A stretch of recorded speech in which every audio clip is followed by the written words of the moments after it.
شمر کے پیچھے جب فوجیں لگی نا مختار کی، تو امام زین العابدین مدینے کے مضافات میں رہتے تھے، خیمہ لگا لیا تھا، اللہ اللہ کرتے۔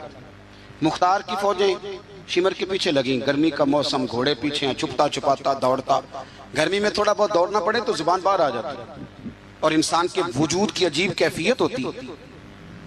شمر ادھر آ گیا جہاں امام زین العابدین کا خیمہ تھا، اس نے دیکھا کہ ایک گھر ہے، چھپنے کی جگہ، دوڑ کے اندر داخل ہوا، امام مصلی پہ بیٹھے تھے، یوں نظر اٹھائی، کیا شان ہے رسول کریم کے گھرانے، کیا انداز ہے گھرانے کا، یوں نظر اٹھائی، فرمایا پردیسی پانی پینا ہے؟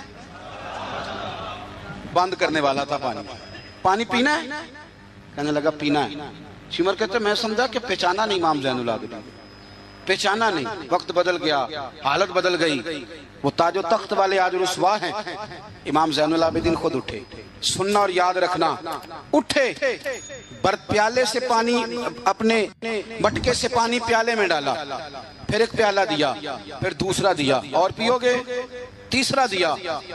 شمر کہتے جب میں سیر ہو کے پانی پی لیا نا تو مجھے تو گمان تھا نا پہچانے نہیں، تو میں اجازت لے کے باہر نکلا تو میں نا پانی تو پی لیا پر پانی پانی ہو گیا۔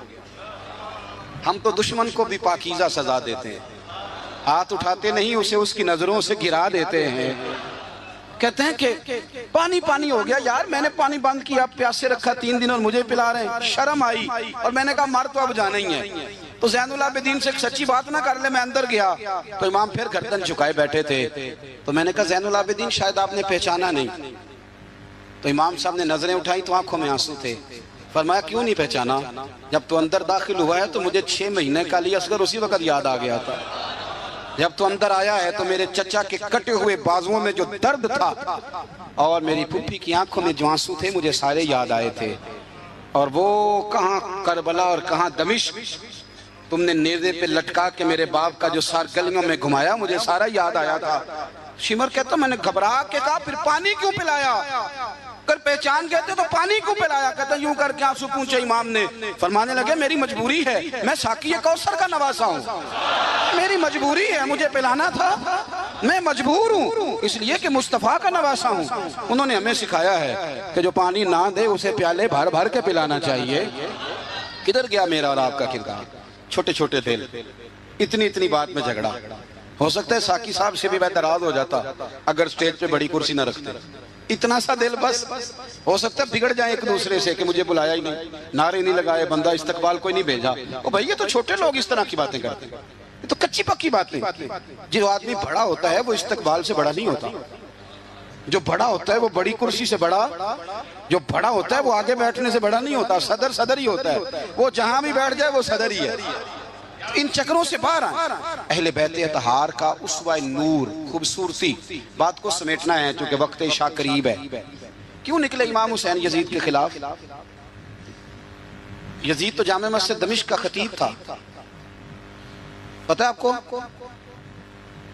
چلیں آپ پتہ چل گیا، داڑھی والا آدمی، علماء جانتے ہیں، جبہ پہنتا تھا بڑا شاندار، حج کے خطبے دیتا تھا، حج کے۔ ہمارے تو حکمرانوں کو سورۃ اخلاص نہیں آتی، پھر بھی آپ کہہ کے دیکھیں، وہ کہیں گے سب سے زیادہ مذہب کا پتہ ہی مجھے ہے۔ یزید داڑھی والا، پگڑی والا، امامے والا، جبے والا، حج پڑھانے والا، تو امام آپ کو کیا ضرورت پڑی تھی اس کے خلاف نکلے، اور اس طرح نکلے کہ بچے قربان کرا دیے۔ تو امام حسین کے سارے خطبے، سارے مدینے سے مکہ، مکہ سے مقام بیضاء، وہاں سے کربلا، سارے خطبے، وہی خطبہ پھر دمشق میں امام زین العابدین کا، وہی پھر مدینے میں امام زین العابدین کا۔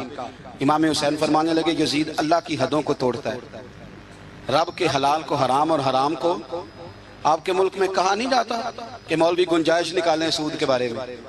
اتنا بڑا جرم جس کو کہا گیا کہ اللہ رسول سے جنگ ہے، یہ اتنے بڑے حرام کو حلال کرنے جا رہے ہو، کہا یہ اللہ کی حدوں کو توڑتا ہے، نمازیں چھوڑ کے پڑھتا ہے، رنڈیوں کا ناچ دیکھتا ہے، مجرا جو آج کل گند ہر ایک موبائل میں آیا ہے، یہ امام حسین نے یہ خطبہ دیا، فرمایا کہ مجرے دیکھتا ہے، ناچ دیکھتا ہے، عیاشیاں کرتا ہے۔ اور پھر امام حسین نے فرمایا میں نے اپنی آنکھوں سے اسے مدینے میں شراب پیتے دیکھا، فرمایا جو اتنے بڑے کبائر کرتا ہو اس کے ہاتھ میں ہاتھ دے دوں؟ یار سمجھو تو صحیح، امام حسین کا جہاد تو بے حیائی کے خلاف، شراب کے خلاف، امام حسین کا جہاد تو دین کو نافذ کرنے کا، نماز پڑھنے سے یزید منع نہیں کرتا، نافذ کرنے کا جہاد۔ امام نے بچے کٹوا دیے، لیکن الیکشن میں بڑے شرابی کی بڑی فوٹو کے نیچے چھوٹی میری بھی لگی ہو، اور میں سب سے بڑا حسینی، سب سے بڑا یرانے سارے شرابیوں سے، یزیدیوں سے، اور سب سے بڑا حسینی میں، سارا گند ملت کے جوانوں کے موبائلوں میں، لڑکیوں کے کالج کے آگے لڑکوں کا رش، اور بہت ساری بچیاں بیچاری پڑھنا چھوڑ گئیں، کالج چھوڑ گئیں، اس لیے کہ باپ نگرانی نہیں کر سکتا، ڈیوٹی نہیں دے سکتا۔ اور بھائی یہ سارے حسین کے ماننے والے ہیں، یہ امام علی مقام کے ماننے والے ہیں۔ یہاں اپنے ملک میں اپنی بیٹیاں محفوظ نہیں، ہندوؤں سے خطرہ ہے، یہاں سکھوں سے خطرہ ہے۔ او میرے عزیز یاد رکھ، اگر تو گند دیکھتا ہے، گند کو پروموٹ کرتا ہے، گند کی بات کرتا ہے اور اس بے حیائی کو فروغ دیتا ہے، تو قیامت والے دن امام حسین کا ہاتھ ہوگا، تیرا میرا گریبان ہوگا۔ حضرت علی اکبر میدان محشر میں کھڑا کر کے سوال کریں گے کہ میں نے بازو کٹوا دیے اور تیرے ہاتھ چلتے رہے گندگی کے لیے، اس کو پرموٹ کرتا رہا۔ حضرت علی اکبر سوال پوچھیں گے، نوجوانوں یاد رکھنا، نوجوان وہ نہیں ہوتا جو کہتا ہے کہ میں جدھر جاتا ہوں تو ادھر میں ہی میں ہوتا ہوں، مرضی سے سوتا ہوں، مرضی سے اٹھتا ہوں، مرضی سے کھاتا ہوں، 15 لڑکیوں کے میرے موبائل میں نمبر ہیں۔ یہ جوانی نہیں، یہ تو کمزوری ہے آپ کی، یہ تو نفس کی غلامی ہے۔ جوان تو وہ ہوتا ہے جتنا قد اونچا ہو اتنی نظریں جھکی ہوئی ہیں، جوان تو وہ ہوتا ہے جتنا زیادہ اللہ قوت دے، اپنے سارے معاملات کو، اپنی عقل کو، اپنی قوت کو وہ در رسول کا غلام بنا دے۔ محمد بن قاسم آئے یہاں لڑنے کے لیے، راجہ دہر سے مقابلہ، 17 سال کا نوجوان، کتنے سالوں کا بول کے بتائیں؟ 17.5 سالہ دا منڈا کی کر لیندہ ویسے، برگر کھانے کے علاوہ، گھر میں لڑائی کرنے کے علاوہ۔ اور یہ غلطی ہماری ہے، ہمارے ہاں کوئی بڑا نہیں ہوتا، جب بچہ ہوتا ہے تو کہتے ہیں ابھی بچہ ہے، اس لیے غصہ کرتا ہے، اور جوان ہو جائے تو کہتے ہیں خون گرم ہے، بوڑھا ہو جائے تو کہتے ہیں انہیں پتہ ہی نہیں لگتا۔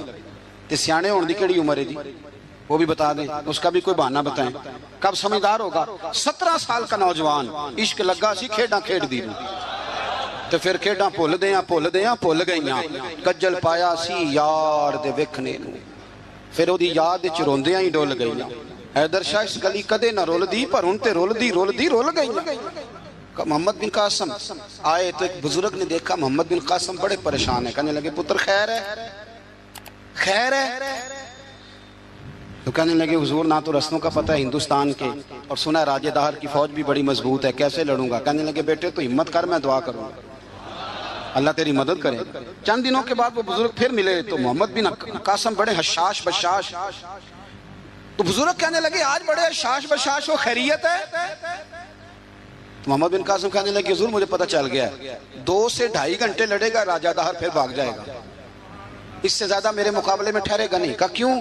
کہنے لگے میں نے پتہ کرایا ہے وہ نظر کا گندہ ہے، میں نے معلومات کرائی ہیں، اس کی تو پھپھی کی، ماموں کی، خالہ کی، چچا کی بیٹی اس کی گندی نظر سے محفوظ نہیں، جن کے پیٹوں میں رزق حرام ہو اور آنکھوں میں بے حیائی ہو، وہ کبھی کسی میدان میں کھڑے نہیں رہ سکتے، 2 گھنٹے سے زیادہ کھڑا نہیں رہے گا۔